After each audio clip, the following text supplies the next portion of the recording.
दक्षिण पश्चिम मानसून इस साल उम्मीद से अधिक बरस रहा है और इस बारिश के अभी थमने के आसार नहीं है। देश के सबसे बड़े उत्पादक राज्य राजस्थान में गंवार की फसल अब कैसे हालात में है, जबकि सितंबर की शुरुआत हो चुकी है और एक महीने बाद नया मार्केटिंग वर्ष शुरू हो जाएगा। मेरा नाम है कमल शर्मा।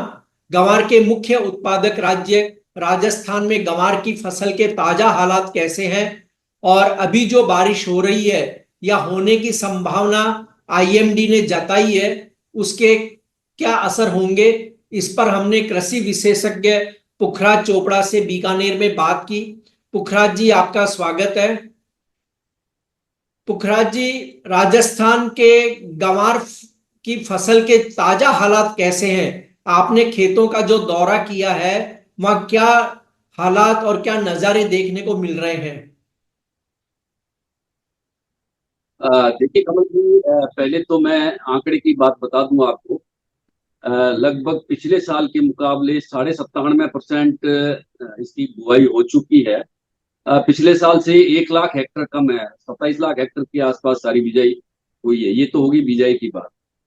इस बार कमल जी, मौसम अलग अलग तरह से पड़ा है। मतलब पहले जो मौसम बुआई के टाइम था तो वहीं एक ही गांव में दो तरह की खेती होगी। एक गांव के एक साइड में बरसात है, एक साइड में नहीं है। तो कहीं वो पछेती हो गई बिया बुआई और कहीं अगेती हो गई। अब कमल जी, इस बार की जो खेती है उसका आंकलन करने में तो अभी समय लगेगा। जी। दरअसल समय लगने की वजह ये है कि जैसे अलग अलग देखना पड़ेगा। पहले तो पछेती को देखना पड़ेगा, फिर अगेती को देखना पड़ेगा। तो पछेती में ग्वार ठीक है, उसकी ऊंचाई भी 5 फुट, 5.5 फुट, 6 फुट तक हो गई है। पर वो समय से पहले ऊंचा हो गया है ग्वार, क्योंकि अच्छी बरसात मिली और अच्छा मौसम मिला। और फिर गर्मी ज्यादा नहीं पड़ी, उमस का मौसम रहा, तो पौधे में तो बढ़वार आ गई। पर अभी तक उसमें फाल नहीं आया है। तो फाल का समय मान के चले कि अब शुरू होगा, तो पहले तो उसको देखना है। जी। और जहां तक पछेती ग्वार की बात है, ये 2-2.5 फुट का पौधा है, तो इसमें भी फाल का समय अब आएगा। तो कुल मिलाकर अभी जो खेती है उसमें कुछ कुछ जगह फंगस का नुकसान है, कुछ कुछ जगह तिसवारी भी की है। पर बाकी जगह कुल मिलाकर ग्वार की बिजाई और ग्वार की खेती संतोषप्रद है। हाँ, आज जो अभी ये बरसात हुई है, अब ये बरसात कितनी लंबी एरिया में अभी चल रही है यहाँ पे बरसात, और बहुत तेज बारिश है। तो कितने लंबे एरिया में है। पर जहां तक रेगिस्तानी जो धोरे हैं, जो हमारा बारानी एरिया है, उसके अंदर इन बरसातों से कोई ज्यादा नुकसान होने वाला नहीं है कमल जी। जी। तो खेती को इस बार 3-4 टुकड़ों में देखना पड़ेगा कमल जी। जी। पर पुखराज जी, मौसम विभाग ने तो कहा है, उस पर अगर हम भरोसा करें तो उसने तो कहा कि सितंबर से नवंबर तक सामान्य से अधिक बारिश होगी। सितंबर के लिए भी उसने कहा है कि काफी बारिश रहने की संभावना बहुत सारे हिस्सों में। तो क्या असर हो सकता है? क्या फिर जो आप कह रहे हो कि फाल अभी लगे नहीं है यानी फल उस पर, तो उसमें क्या फसल लेट होगी या किस तरह की क्या संभावनाएं बनती है अगर अब बारिश होती है तो? देखिए कमल जी, अब यदि आगे जैसी आप बता रहे हैं सितंबर में और आगे भी अक्टूबर नवंबर में, तो यदि ये बरसातें होगी तो जहां ज्यादा गिरेगी वहां पे पहली बात तो क्वालिटी कमजोर कर देगी। दूसरी बात ये इल्ड पर भी असर डालेगी, इल्ड भी कम आएगी। और तीसरी बात, जैसे ग्वार है, अब कम पानी की फसल है, बहुत ज्यादा पानी गिर गया, पौधा बहुत ऊंचा हो गया, तो निश्चित रूप से उसमें इल्ड और जी। फाल दोनों कम ही आएगा, ज्यादा नहीं आएगा। क्योंकि जब फलियां लगेगी उसके मंजर आएंगे तो नीचे नीचे तक रह जाएंगे, ऊपर मंजर नहीं आएंगे। तो आप ये मान के चल सकते हैं कि सितंबर में, अक्टूबर में, नवंबर में यदि बरसातें आती हैं पकी हुई फसलों पे, तो एक जानी सुनी बात है कि इससे नुकसान ही होगा, इससे फायदा तो कमल जी नहीं होगा। तो इस बात को यदि हम ध्यान रखें कि मौसम विभाग ने जैसा बताया है कि ऐसी बरसातें आ सकती है, तो इससे निश्चित ही नुकसान तो होगा कमल। जी, ऐसा देखे पुखराज जी, ये अपन जब खेतों के सर्वे करते तो देखने को मिला कि जहां ज्यादा बारिश हुई वहां पौधे की हाइट अनएक्सपेक्टेड इतनी ज्यादा बढ़ गई और उस पूरे खेत में फलियां ही नहीं रहती है। मतलब मुश्किल से पावर फली भी नहीं मिल पाती है शायद। जी जी कमल जी, ऐसा हुआ है। अभी मैंने कई खेत देखे हैं ऐसे, जी। जहाँ 6-6 फुट के पौधे हो गए हैं, अच्छा। पर फली अभी तक नहीं लगी। तो वो क्या है, माली सींचे 100 घड़ा रुत आए फल होए। जी। तो पानी चाहे कितना ही दे दें, उसकी वो सीजन, उसका समय नहीं आया है ना। तो समय के बिना ये फल नहीं आ रहा है। और लंबाई बढ़ गई, ये भी खराब है, ये अच्छी बात नहीं है किसी को, ये ग्वार के पौधे के लिए कि बहुत अधिक लंबा हो जाना बिना मंजर लिए हुए, बिना फाड़ लिए हुए, तो ये भी नुकसानदायक है, इनको नुकसान पहुंचा सकता है कमल जी। जी पुखराज जी, लोगों के कमेंट अलग अलग आ रहे हैं कि कोई कहता है कि हमारे एरिया में नुकसान है, कोई कहता है कि फायदा हुआ है। और ऐसे में नए मार्केटिंग वर्ष में हम उत्पादन पे कोई विपरीत असर देखेंगे या ये कहना अभी जल्दबाजी होगा? देखिए कमल जी, जो लोग कह रहे हैं हमारे यहाँ फसल खराब है वो भी सही है, और जो कह रहे हैं फसल ठीक है वो भी सही है। जी। तो जैसा कि मैंने पहले बताया कि एक ही गांव में दो तरह की फसल है।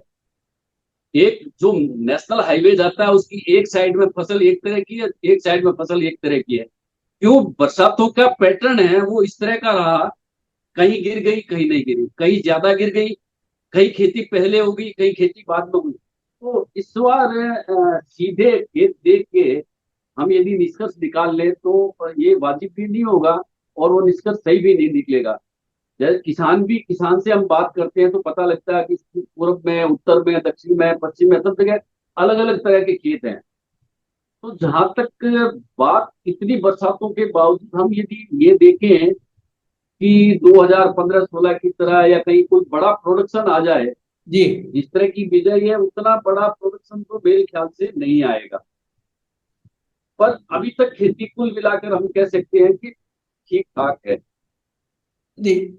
और अब पुखरा जी, अभी जैसे आपने अभी बताया कि बीकानेर में अभी भी बारिश हो रही है और अभी भी बारिशें राजस्थान में होगी, जी तो इसका रबी की जो बुआई आएगी उस समय किस तरह का माहौल देखने को मिल सकता है खेती को लेके, या किसान किस तरह किन फसलों की ओर मूवमेंट अधिक कर सकते हैं? किसान दरअसल खुशी इस बात से है कि आगे की फसलें हैं। जैसे मान लीजिए आज जीरा है, सौंफ है, सरसों है, तो ये सारी फसलों के को लेकर वो उत्साहित है कि अभी जो जमीन को जो नमी मिल रही है वो उस समय उनको काम आएगी। तो अभी बारिश होने से किसान उतना चिंतित नहीं है।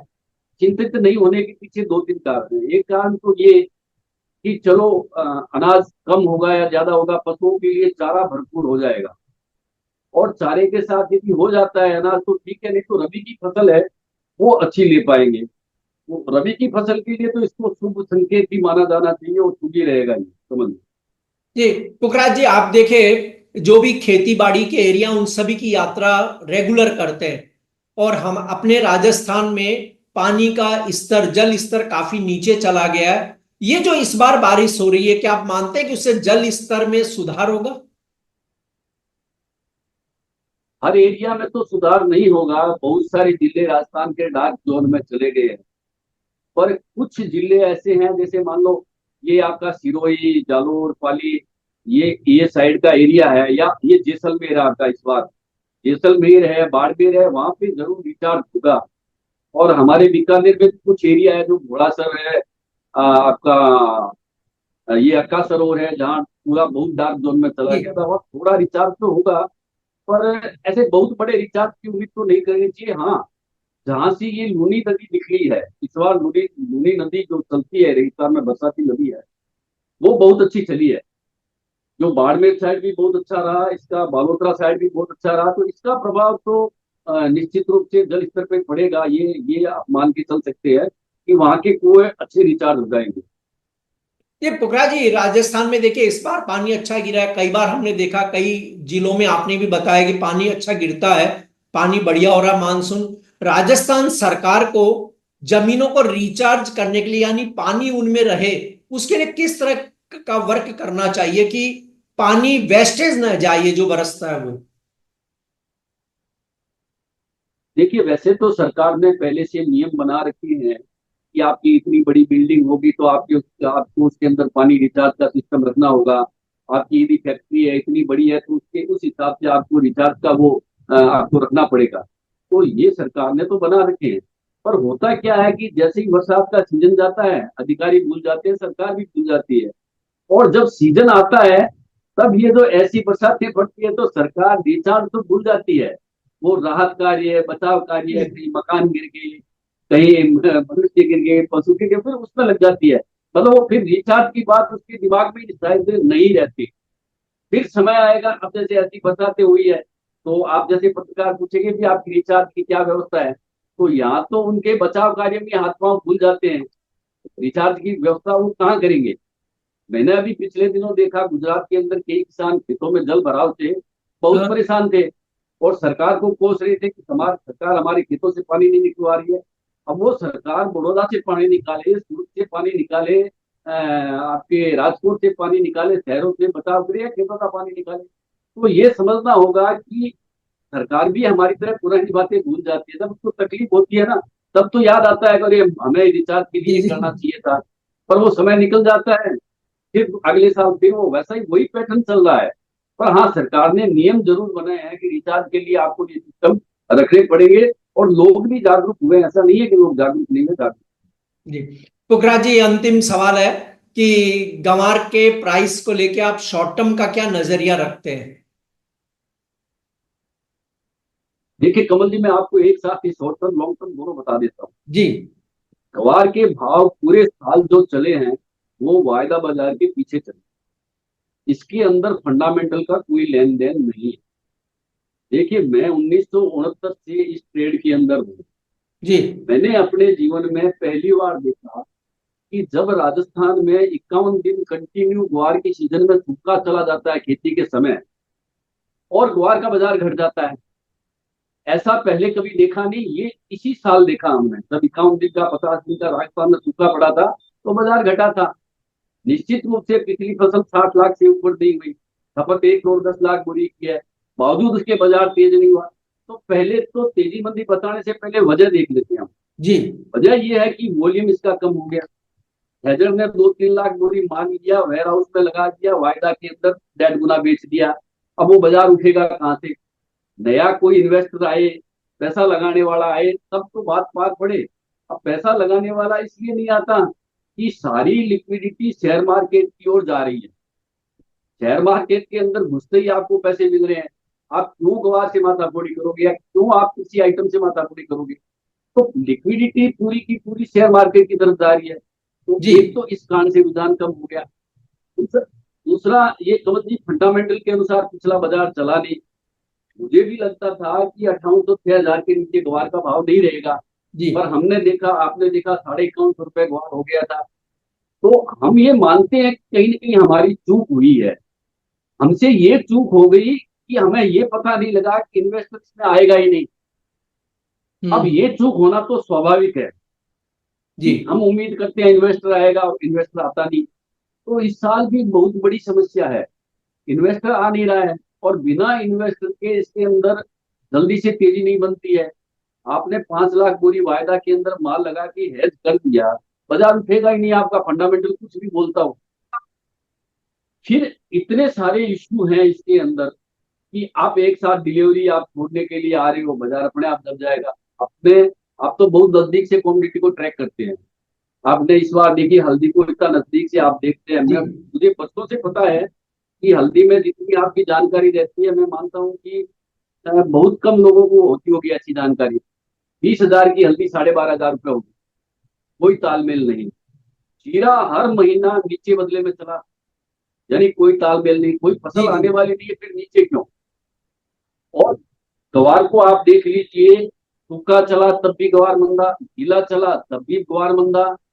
यदि सब कुछ ठीक ठाक चल रहा है तब भी ग्वार मंदा। इजराइल और हमास लड़ ले तो ग्वार मंदा, रूस यूक्रेन लड़ ले तो ग्वार मंदा। मतलब ये ग्वार पे तो, ये आप इसको आफत की मान के चले कि कोई लड़े कहीं पे, जी जी इंजेक्शन तुम्ही को लगेगा। तो इसलिए तेजी मंदी के बारे में ऐसे नहीं बोल के, मैं ऐसे बोल सकता हूँ कि फसल को देखते हुए, खपत को देखते हुए, फंडामेंटल ये बोलते हैं इसके अंदर मंदी नहीं बनती है। 27,000 28,000 टन मंथली गम में वो लगातार निर्यात हो रहा है। तो इस बार पूरे साल अच्छी खपत रही है। चूरी कोरमे की बिक्री डिमांड वो साइड भी अच्छी रही है। पर यदि वायदा की वजह से हाजिर बाजार मंदा हो, वायदा की वजह से इसमें इन्वेस्टर नहीं आए, तो फिर आपका फंडामेंटल फेल है। फिर जो वायदा कहेगा वही आपको करना पड़ेगा। जी जी। नया पोथी ना बही, फिर तो जो एक्सचेंज करते वो सही। वो सही। समझ लीजिए ये हालात है तेजी मंदी के। नहीं, अब वाकई खैर आपने। मुझे अपनी क्रेडिबिलिटी का पता है कमल जी, मुझे अपनी क्रेडिबिलिटी का पता है, मैं आए बाएं नहीं बोल सकता। मुझे लगता है तेजी, फिर भी मैं खुल के नहीं बोल सकता। क्यों नहीं बोल सकता? कि इसके अंदर संभावनाएं और भी है। जी जी। उन संभावनाओं को भी देखना पड़ेगा। आपकी चैनल से या हमारी बात के पीछे कभी किसी व्यक्ति का नुकसान हो, ये अच्छा तो नहीं लगेगा किसी को। और क्यों हो? तो ये स्पष्ट बात है कि वायदा पे जब तक इन्वेस्टर नहीं आएगा, माल परचेज करने वाला बायर नहीं आएगा, और नए इन्वेस्टर आके स्टॉक नहीं करेंगे, तब तक ये बाजार ऐसे ही चलेंगे जैसे बाकी कम्युनिटी चल रही है। नहीं, वाकई खैर देखा जाए तो कुछ इसमें प्रयास होने चाहिए, क्योंकि किसान, ट्रेडर्स, स्टॉकिस्ट सारे लोग परेशान है कि गंवार एक लंबे वर्ष हो गए, काफी लंबा समय निकल चुका है और प्राइस नहीं बढ़ते हैं। जी जी कमल जी, एक बात और है। कल मैंने एनसीडीएफ की मीटिंग सुनी थी, जी। जी कमेटी की और जानकारों की। तो उसमें ये चल रहा था कि अभी जो बीकानेर जोधपुर से 15 रुपए डिस्काउंट है ग्वार, तो उन लोगों की, कुछ लोगों की डिमांड थी कि इसको 50 रुपए कर दिया जाना चाहिए। अब एक्सचेंज वैसे ही वॉल्यूम नहीं है। फिर जो प्रोडक्शन एरिया है बीकानेर, जहां 10 लाख हेक्टेयर की इस जिले के अंदर खेती होती है, उस एरिया को संबल नहीं देंगे, उसके अंदर आप डिस्काउंट यदि बढ़ाएंगे तो आप नुकसान किसका करेंगे? एक्सचेंज का करेंगे, छोटे व्यापारियों को करेंगे, और सबसे बड़ी बात है किसानों का करेंगे। जी। जी अब एक तरफ 10 लाख हेक्टेयर वाला जिला है और एक तरफ 1.5 लाख हेक्टेयर वाला जिला है। तो ये ऐसी बातें जो एक्सचेंज की तरफ से भी होती है ना, तो ये नागवार है। मतलब ये ठीक नहीं है, एक्सचेंज के लिए भी ठीक नहीं है, कम्युनिटी मार्केट के लिए भी ठीक नहीं है। जी। और इस कार्यक्रम पर आप मुझे लिख सकते हैं, एक्स पर मेरा हैंडल है @कमल शर्मा। मोलतोल इंडिया में फिलहाल इतना ही। शुक्रिया पुखराज जी, आपका बहुत बहुत धन्यवाद। धन्यवाद कमल जी। जी।